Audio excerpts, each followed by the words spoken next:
me. My name is Natasha Hoehn. I'm running for school board, obviously.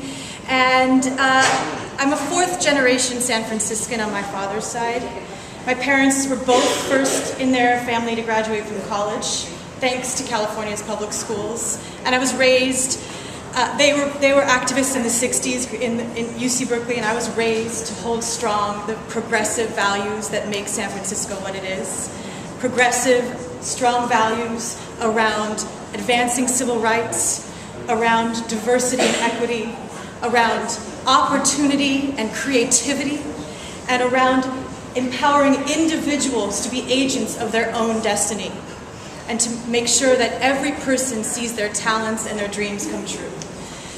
I chose in my career to be a part of the civil rights movement through public education, and so I started off as a junior high school teacher in the South Bronx, teaching 6th, 7th, and 8th grade English.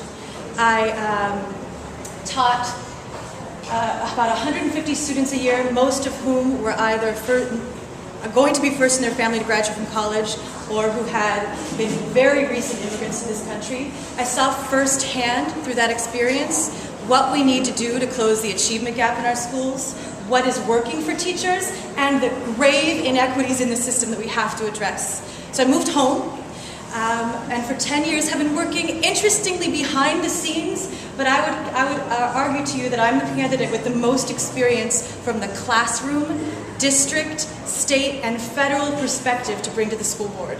I understand how this complex fabric works and what we need to do to advance progressive values for San Francisco.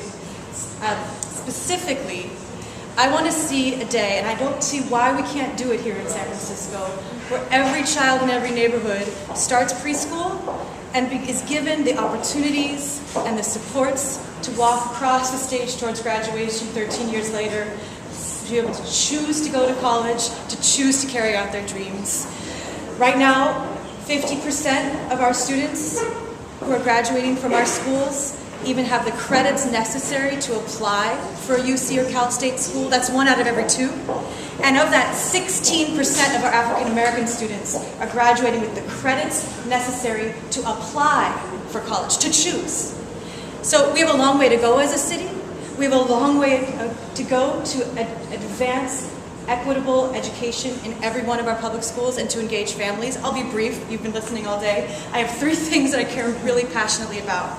One is about supporting teachers, truly supporting teachers to do the work of teaching, to be learning together, to be advancing as peers in leadership roles, and to be having strong experiences throughout their teaching careers.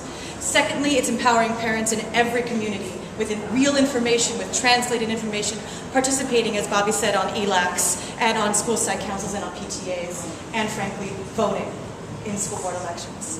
And thirdly, it's building partnerships and maximizing resources for our communities, especially the communities that have been underserved in our schools. So that's making sure at the school board level we have a school board that gets the role and is fighting for the right principles. I'm endorsed by the majority of school board members right now, including President Jane Kim, Vice President Hydra Mendoza, Sandra Fewer, and Norman Yee. I have a very strong campaign. I would love the endorsement of this club and would love to take any questions you have.